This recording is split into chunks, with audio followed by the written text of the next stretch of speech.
সংঘাত এবং কাদা ছোড়াছুড়ির মধ্য দিয়ে জাতিকে আর অনিশ্চয়তার দিকে ঠেলে দেওয়া কোনো অবস্থায় সমীচীন হবে না। এই সংস্কৃতির অবসান হওয়া উচিত। এর জন্য প্রয়োজন অর্থবহ ডায়ালগ। এই দায়িত্বটা মূলত বর্তমান সরকারকেই নিতে হবে এবং তাদেরকে এই ডায়ালগের ব্যবস্থা করে দিতে হবে। সমস্যা যত বড়ই হোক, আমরা এটা বিশ্বাস করি যে আলোচনার মধ্য দিয়ে সন্তোষজনক সমাধানে পৌঁছা সম্ভব। বাংলাদেশ জামাত ইসলামী তার নিজস্ব অবস্থান থেকে ইতিমধ্যে কতিপয় পদক্ষেপ গ্রহণ করেছে। প্রথমত, নির্বাহী পরিষদের বৈঠক থেকে আমরা অন্তর্বর্তীকালীন সরকারকে আহ্বান জানিয়েছি সর্বদলীয় বৈঠক আহ্বান করার জন্য। জাতীয় স্বার্থকে প্রাধান্য দিয়ে আমরা আশা করি সেই বৈঠকে ভালো কিছু বের হয়ে আসবে। অতীতেও আমরা লক্ষ্য করেছি এ ধরনের পরিস্থিতিতে দেশ এবং জনগণ যখন মুখোমুখি হয়েছে তখন ডায়ালগের এই উদ্যোগও সফল হয়েছে। আমরা আশাবাদী আলাপ আলোচনার মধ্য দিয়ে সকল সমস্যার সমাধান করা সম্ভব। 24-এ যে পরিবর্তন হয়েছে, এই পরিবর্তনের একটি বিশাল আকাঙ্ক্ষার জায়গা রয়েছে। বিশেষ করে যে তরুণ ছাত্র সমাজ জীবন বাজি রেখে তারা রুখে দাঁড়িয়েছিল এবং জনগণও তাদের ডাকে সাড়া দিয়েছিল। জনগণ মনে করে বিগত সরকার আমলে মানুষের সকল অধিকার কেড়ে নেওয়া হয়েছিল, বিশেষ করে ভোটের অধিকারকে একেবারেই কেড়ে নেওয়া হয়েছিল। পরপর 3টি নির্বাচনের নামে চরম তামাশা করা হয়েছে এই জাতির সাথে। 14 নির্বাচনে 154 জন বিনা প্রতিদ্বন্দ্বিতায় নির্বাচিত, 18-এর নির্বাচন নিশিরাত, 24-এর নির্বাচন ডামি এবং আমি। এইভাবে গোটা নির্বাচন ব্যবস্থাকে ধ্বংস করা হয়েছে।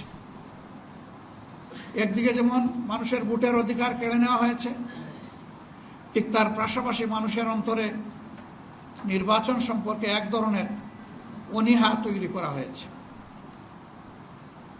এর অবসানের জন্য অবশ্যই এমন একটি নির্বাচন হতে হবে যেই নির্বাচনের মাধ্যমে জনগণের মতের প্রতিফলন হবে এবং জনগণের কাঙ্ক্ষিত প্রতিনিধিরা নির্বাচিত হয়ে জনগণের নেতৃত্ব প্রদান করবেন। এ দেশেই তার নজির রয়েছে। 90-এর গণ আন্দোলনের পরে, গণ অভ্যুত্থানের পরে যে নির্বাচনটি অনুষ্ঠিত হয়েছিল, তখনও সংবিধানে কোনো প্রভিশন ছিল না এই ধরনের সরকারের। কিন্তু রাজনৈতিক দলগুলোর ঐক্যমতের ভিত্তিতেই সরকার গঠিত হয়েছিল এবং সেই সরকার একটা অর্থবহ নির্বাচন উপহার দিয়েছিল। বাংলাদেশের ইতিহাসে এটাকেই বলা হয় সবচেয়ে সুন্দর নির্বাচন। এবারকার প্রত্যাশা আর অনেক বেশি, কারণ সেই নির্বাচনের আগে যে গণ আন্দোলন হয়েছে সেখানে এত জানমালের ত্যাগ কুরবানি জনগণকে পেশ করতে হয়নি। এবার জানমালের বিপুল সংখ্যক বা বিপুল পরিমাণ ত্যাগ কুরবানির মাধ্যমে এই অর্জন। সুতরাং নির্বাচন অবশ্যই হতে হবে সুষ্ঠু, নিরপেক্ষ, গ্রহণযোগ্য। এর জন্যে জামাত ইসলামী মূল থেকেই দাবি করেছিল একটি সুষ্ঠু নির্বাচনের জন্য 2টি রোডম্যাপ সরকারের কাছে আমরা প্রত্যাশা করেছিলাম, দাবি করেছিলাম। নির্বাচনকে অর্থবহ করার জন্য গুরুত্বপূর্ণ কিছু সংস্কার লাগবে। আমরা বলেছিলাম যে সংস্কারের একটা রোডম্যাপ দেওয়া হোক, যে এই মাসের ভিতরে সংস্কার সম্পন্ন হবে, এরপরেই নির্বাচনের একটা রোডম্যাপ তার পাশাপাশি দেওয়া হোক। তাহলে জনমনের স্বস্তি এবং আস্থা তৈরি হবে। কিন্তু এখন পর্যন্ত 2টি রোডম্যাপের কোনোটাই জনগণের সামনে আসেনি। এখান থেকেও কিছু সন্দেহ সংশয় জন্ম নিয়েছে। আমরা এখনও সরকারকে অনুরোধ করব যে দুইটি রোডম্যাপ যথাসম্ভব শীঘ্র এইটাকে জনসম্মুখে প্রকাশ করা হোক, তাহলে জনমনে আস্থা ফিরে আসবে। আমরা এবং এদেশের জনগণ যেন তেন কোনো নির্বাচন আমরা চাই না। নির্বাচনের মধ্য দিয়ে আবার যদি নির্বাচনী ব্যবস্থা নিহত হয়, তাহলে ওরকম একটা নির্বাচন অবশ্যই জনগণ কবুল করবে না, প্রত্যাখ্যান করবে। এই জন্য সুষ্ঠু নির্বাচনের স্বার্থেই এই দুটি রোডম্যাপ অপরিহার্য হয়ে পড়েছে। তারপরে আমাদের দাবি ছিল, যারা গত 15.5 বছর ধরে এই দেশে মানুষকে গুম করেছেন, জনগণের সম্পদ লুণ্ঠন করেছেন, তাদের বিচারের প্রক্রিয়াটা দৃশ্যমান হতে হবে। আমরা জানি বিচারের জন্য সময় লাগবে। একটা অন্তর্বর্তীকালীন সরকারের সময়ে পুরা বিচার হয়ে যাবে এটা কেউ দাবি করে না, কিন্তু বিশ্বাসযোগ্য দৃশ্যমান কিছু কাজ তো সামনে আসতে হবে। সেরকম কিছু এখনো জনগণ দেখতে পাচ্ছে না। এই জায়গায়ও জনগণের আশঙ্কা, যদি অপরাধীদের বিচার সুষ্ঠুভাবে না হয়, তাহলে অপরাধ চক্র বৃদ্ধি পাবে এবং বাংলাদেশ ভবিষ্যতে গভীর অন্ধকারে তলিয়ে যেতে পারে। আমরা এটাও হতে দিতে পারি না। এই জন্যে সংশ্লিষ্ট কর্তৃপক্ষের কাছে আমাদের উদাত্ত আহ্বান, বিচারকে কঠোর পরিশ্রম করে নির্ভুলভাবে সুন্দরভাবে আপনারা দৃশ্যমান করুন। আপনারা জনগণের সমর্থন পাবেন ইনশাআল্লাহ। এটাও ঠিক যে আমরা যেন তেন কোনো বিচার চাচ্ছি না। বিচারের নামে যে অবিচার আমাদের উপর করা হয়েছে বা অন্যদের উপর করা হয়েছে, সেটাও আমরা চাই না। আমরা চাই বিচারটা ফেয়ার হোক। সম্মানিত ভাইয়েরা, এই বিষয়গুলো সামনে রেখে এই সম্প্রতি কয়েকদিন ধরে অনেক কিছু হয়ে গেল।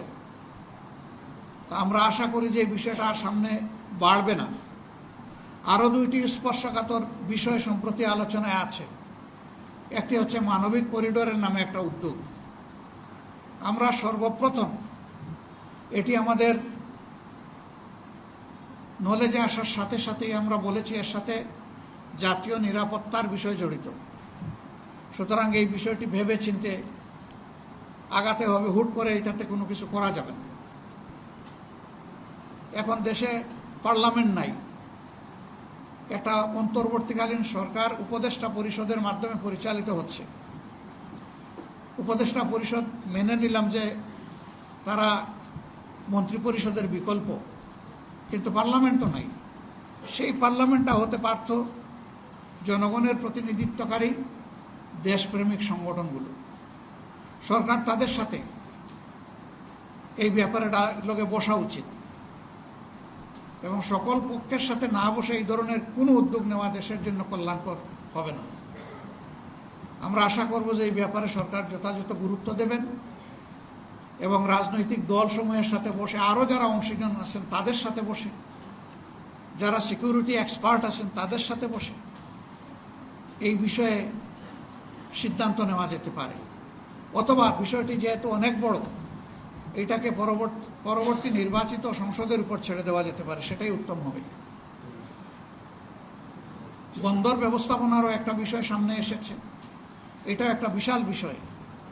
আমাদের দেশের লাইফলাইন হলো চট্টগ্রাম বন্দর থেকে সারা দেশ। এটি আমাদের প্রধান সমুদ্র বন্দর। এই বন্দরে উপরে নির্ভর করছে বাংলাদেশের অনেক কিছু। গোটা বৈদেশিক বাণিজ্য এটার উপর 70% ঊর্ধ্বে নির্ভরশীল। এরকম একটা বন্দর ব্যবস্থাপনারও কোনো সিদ্ধান্ত নেওয়া হঠাৎ করে এটা সমীচীন হবে বলে আমরা মনে করি না। এই বিষয়গুলো ভেবে চিনতে আরও অংশীজনের সাথে আলাপ করে কি করা যায় সে বিষয়গুলো সামনে নিয়ে আসা উচিত। সম্মানিত ভাইয়েরা, সেনাবাহিনী আমাদের গর্বিত সেনাবাহিনী। ইতিহাসের গুরুত্বপূর্ণ বাঁকে তাদের অনেক মর্যাদাপূর্ণ অবদান রয়েছে। বাংলাদেশের স্বাধীনতা আন্দোলনের মধ্য দিয়ে আমাদের এই সেনাবাহিনী গড়ে উঠেছে। কোনোভাবে কোনো কার্যক্রমের মাধ্যমে, কারো কোনো পদক্ষেপের মাধ্যমে আমাদের এই গর্বের প্রতিষ্ঠান বিতর্কিত হোক, এটা আমরা চাই না। আমরা চাই যে এই প্রতিষ্ঠানের মর্যাদা উৎপন্ন রেখে তারা দেশ এবং জাতির সেবায় তারা নিয়োজিত থাকবেন। এতেই দেশের গৌরব, সেনাবাহিনীরও গৌরব। আমরা আমাদের সেনাবাহিনীকে সেই গৌরবের জায়গায় রাখতে চাই এবং এই জায়গা কেউ ক্ষতিগ্রস্ত করবেন না সেই দিকে আমরা আশা রাখতে চাই। সেনাবাহিনীকে নিয়ে যে কোনো ধরনের মন্তব্য করা থেকেও বিরত থাকা উচিত বলে আমরা মনে করি। এ বিষয়টা একটা দেশের সার্বিক নিরাপত্তার সাথে সংশ্লিষ্ট। সেনাবাহিনীকে বিতর্কিত করলে একটা স্বাধীন দেশ বড় ধরনের ঝুঁকিতে পড়তে পারে। আমরা সেই সমূহ বিতর্ক থেকে আমাদের প্রিয় গর্বিত সেনাবাহিনীকে আমরা মুক্ত রাখতে চাই। আল্লাহ তাআলা এই কাজে আমাদের সকলকে সহযোগিতা করুন এবং যার যার জায়গা থেকে এই বিষয়টা উপলব্ধি করার তৌফিক আল্লাহ তাআলা আমাদেরকে দান করুন। সম্মানিত ভাইয়েরা, আজকে পরিবর্তনের 9 মাস অতিক্রান্ত হয়েছে। আমাদের প্রধান উপদেষ্টা বলেছেন, একাধিকবার বলেছেন, জাতীয় নির্বাচন তিনি এই বছরের ডিসেম্বর থেকে আগামী বছরের জুনের মধ্যে সম্পন্ন করতে চান। আমরা বারবার বলেছি, তাই তার এই কথার উপরে আমরা আস্থা রাখতে চাই এবং আস্থা রেখে এটার জন্য আমাদের বিবেচনায় সুইটেবল টাইম কি হতে পারে আমরা সেইটাও ফ্লেক্সিবলি বলেছি। আমরা তাকেও বাধ্য করতে চাই না। আমরা কেন বাধ্য করতে যাব? কারণ তিনি তো সকলদের দ্বারা সমর্থিত। আমরাই তো তাকে এই দায়িত্ব সবাই মিলে দিয়েছি। তিনি তো জোর করে নেননি আমাদের কাছ থেকে। তিনি তো আমাদের প্রতিপক্ষ না। তিনি এখন সরকারের অভিভাবক। এ দায়িত্ব সকল রাজনৈতিক দল এবং অংশীজন স্বেচ্ছায় আমরা তার উপর অর্পণ করেছি। আমাদের দায়িত্ব তাকে সহযোগিতা করা তার সার্বিক কাজে। আমরা আমাদের জানা মতো আমাদের পক্ষ থেকে আমরা কোনো ধরনের কোনো অসহযোগিতা করিনি, বরঞ্চ যতটুকু আমাদের যেখানে সম্ভব আমরা সেই সহযোগিতা করেছি। অন্যান্য রাজনৈতিক অংশীজনের প্রতি, সংগঠনগুলোর প্রতি আমরা আহ্বান জানাই যে এই সরকার যেহেতু আমাদের সকলের সরকার, আসুন আমরা সবাই মিলে তাকে সহযোগিতা করি। সবাই মিলে যদি সহযোগিতা করি আর সরকারও যদি স্বতঃস্ফূর্তভাবে আমাদের সহযোগিতা গ্রহণ করেন, তাহলে আমরা মনে করি যে সমস্যা যাই সামনে আসুক সমাধান তার অতি সহজ। কিন্তু এইখানে বোঝাপড়ায় যদি কোনো গ্যাপ তৈরি হয় আর জাতি যদি কোনো সংকটে পড়ে, এ দায় আমরা কেউ এড়াতে পারবো না। অতএব দায় সৃষ্টি হওয়ার আগেই সমাধানের পথে হাঁটাটাই হচ্ছে বুদ্ধিমানের কাজ, উত্তম কাজ। আমরা সরকার এবং রাজনৈতিক দলগুলোর প্রতি উদাত্ত আহ্বান জানাই যে পারস্পরিক সহযোগিতার মনোভাব নিয়ে আসুন প্রিয় দেশকে, জাতিকে আমরা আশাবাদী করি এবং সামনের